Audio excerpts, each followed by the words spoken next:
मन कर विषय अनल बन जरे। संसार में ऐसा कौन प्राणी है जिसका मन मतंग नहीं है? कौन ऐसा प्राणी है? कबीर दास जैसे महापुरुष ने कहा है, मन मतंग माने नहीं। ये मन मतंग है, मन हाथी है। तुलसीदास जी बोले मन करी, करी मानी भी हाथी, मतंग मानी भी हाथी। गणनायक करीवर बदन, करी मानी भी हाथी होता है और मतंग मानी भी हाथी होता है। इसका मतलब ये है कि संसार में जितने भी प्राणी हैं उन सबका मन क्या है? मतंग है, हाथी है। आप कहोगे महाराज मन की उपमा हाथी से क्यों दी? मन की उपमा हंस से क्यों नहीं दी? पक्षी से दे देते। हंस, हाथी, वैसे हाथी पूज्य होता है कि नहीं? पशु संस्कृति में सबसे ज्यादा प्रतिष्ठा प्राप्त करता है, सबसे ज्यादा सम्मान का अधिकारी कौन है? हाथी है। क्यों भैया, है कि नहीं? और गाय को तो हम पशु मानते नहीं, वो तो माता है, उसको हम कहाँ पशु कहेंगे? लेकिन पशु संस्कृति में हाथी जन्म लेता है तो वो सबसे ज्यादा सम्मान प्राप्त करता है। लेकिन सावधान, हाथी यदि गांव में सम्मान लेने के लिए आ जाए अथवा महावती उसे गांव में प्रवेश दिला दे, महावती देखो, हाथी अपनी इच्छा से गांव में घुसता नहीं है, सही बात तो ये है। आप चाहे गांव भर के लोग आरतियां उतारो उसकी, लेकिन हाथी की इच्छा नहीं रहती है कि वो गांव में घुसे। लेकिन महावती के अंकुश के कारण, क्यों भाई? अच्छा एक बात बताओ, वो गांव की गलियों में आरती उतरवाने के लिए घूमता है कि महावती के अंकुश के कारण घूमता? बोलो भाई। हाथी को गांव में अच्छा नहीं लगता है, गलियों में अच्छा नहीं लगता है, उसको तो जंगल में अच्छा लगता है। गांव में तो भूखों मरता है हाथी। कितने वृक्ष खिला दोगे हाथी को, फिर भी भूखा का भूखा। गांव में होंगे कितने? जितने वन में वृक्ष हैं, क्या उतने गांव में वृक्ष हो सकते हैं? भूखा रहता है हाथी, कभी तृप्त नहीं होता है हाथी। हाथी जब भी उसकी प्यास बुझती है, तृप्त होता है, वो जंगल में ही होता है। होता है कि नहीं? इस बात को मान रहे हो कि नहीं? भूखा व्यक्ति हो, जैसे मान लीजिए हम तुम्हारे यहाँ आए, वकील साहब बुरा मत मानना, नहीं कहने लगो महाराज जी हमारे लिए तो नहीं करे, आपने तो बड़ी अच्छी व्यवस्थाएं की हैं, सब कुछ पहले से एडवांस व्यवस्थित।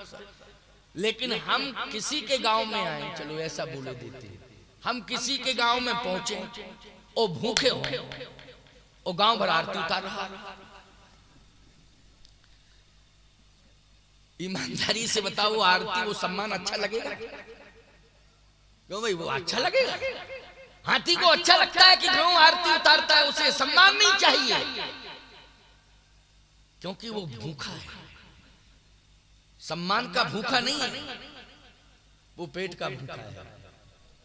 और उसकी तृप्ति यदि हो सकती है तो गांव में नहीं हो सकती है, उसकी तृप्ति जंगल में ही हो सकती है। इसलिए उसको सच्चा सुख मिलता है जंगल में। लेकिन मन रूपी हाथी को सच्चा सुख कहां मिलता है भाई? ये तो पशु संस्कृति में जन्म लेने वाले हाथी को सुख मिलता है जंगल में, है नहीं? लेकिन मन रूपी हाथी को भी तो आनंद चाहिए। ये मन रूपी हाथी को आनंद कहां मिलता है? तुलसीदास जी से पूछा जाए। तुलसीदास जी बोले मन रूपी हाथी को भी जंगल में आनंद मिलता है। कहे ये बात क्लियर नहीं हुई। तुलसीदास जी बोले थोड़ा सा अंतर है। क्या? पशु संस्कृति में जन्म लेने वाले हाथी को जंगल में आनंद मिलता है और मन रूपी हाथी को गृहस्थी रूपी जंगल में आनंद मिलता है। बोलो, गृहस्थी रूपी जंगल में आनंद लेता है कि नहीं मन रूपी हाथी? तो गृहस्थी क्या जंगल है? अब ये तो रामायण में लिखा है इसलिए बोल रहा हूं। गृह कारज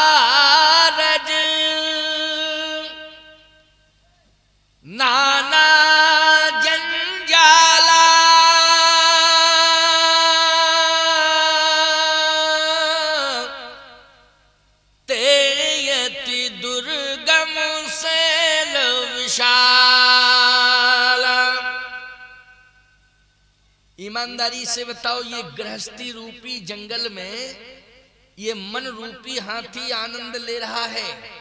जंगल में पहाड़ होते हैं, गृहस्थी रूपी जंगल में भी समस्याओं के बड़े बड़े पहाड़ होते हैं। बोलो होते हैं कि नहीं?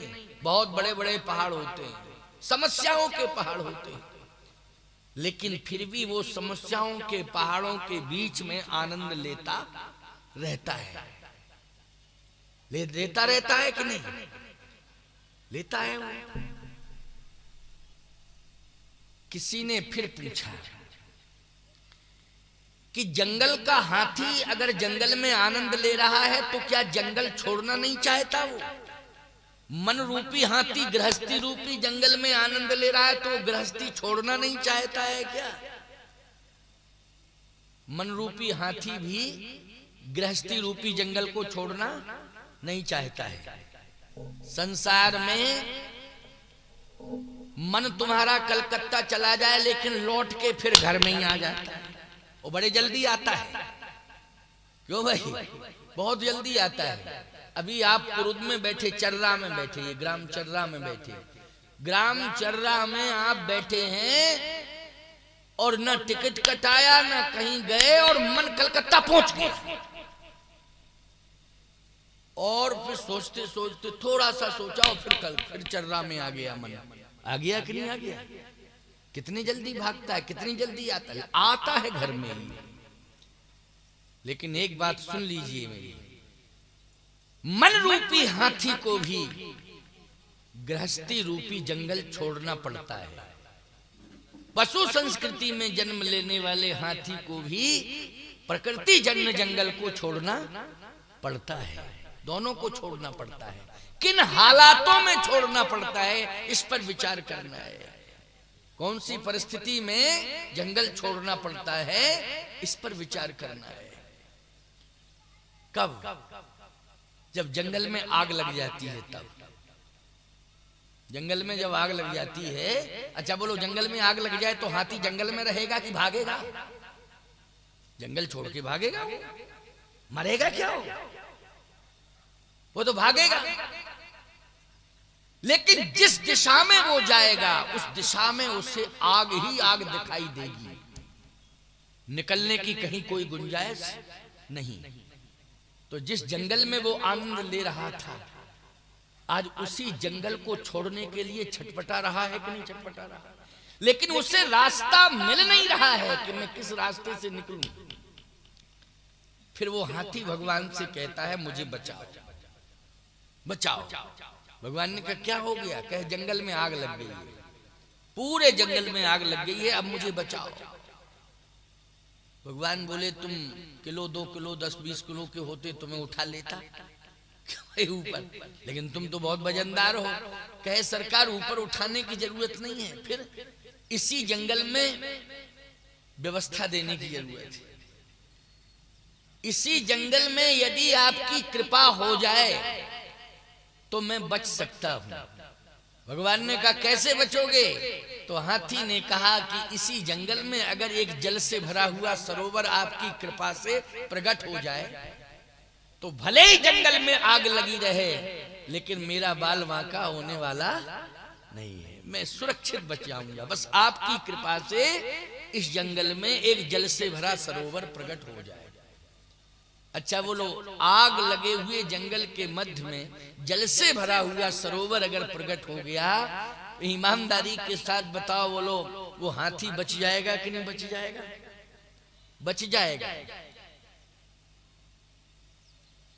बस अर्थ समझ में आ जाना चाहिए। ये मन रूपी हाथी भी गृहस्थी रूपी जंगल में आनंद लेता रहता है, लेकिन जिस समय इस जंगल में वासना की आग लगती है, उस समय यह मन रूपी हाथी तड़फने लगता है, व्यथित होने लगता है, यह हाथी व्याकुल होने लगता है। इस हाथी के सामने, मन रूपी हाथी के सामने बचने का कोई विकल्प नहीं होता है। तो उस समय वो प्रार्थना करता है कि हे प्रभु मुझे बचाओ बचाओ बचाओ। भगवान ने कहा कैसे बचोगे? कहा प्रभु आपकी कृपा होगी तभी बच पाऊंगा। तो जैसे जंगल में रहने वाले हाथी को एक जल से भरे हुए सरोवर की आवश्यकता थी, उससे वो बच सकता है और बच भी गया। ठीक इसी प्रकार से समाज के हर प्राणी को यदि मन रूपी हाथी को सुरक्षित करना है, इस मन रूपी हाथी के अस्तित्व को बचाना है, तो मानस का मान सरोवर चाहिए। और ये मानस का मान सरोवर यदि इसे मिल जाएगा तो इसमें वो डुबकियां लगाता रहेगा और अपने अस्तित्व को बचा लेगा। इसलिए बचने का एक ही उपाय है कि मन रूपी हाथी के अस्तित्व को बचाने के लिए मानस रूपी मान सरोवर में डुबकियां लगाना आवश्यक है। नहीं तो ये मन रूपी हाथी पागल हो जाएगा, और ऐसा पागल होगा प्यारे कि कहां ले जाएगा इसका कोई ठिकाना। अच्छा, पागल का कोई ठिकाना होता कहां जावे और कहां ले जावे। सावधान, अगर हमें अपने अस्तित्व को व्यक्तित्व को बचाना है तो हमें पहले मानस रूपी मानसरोवर में डुबकियां लगानी पड़ेंगी। और यही कार्य हम सब कर रहे हैं कि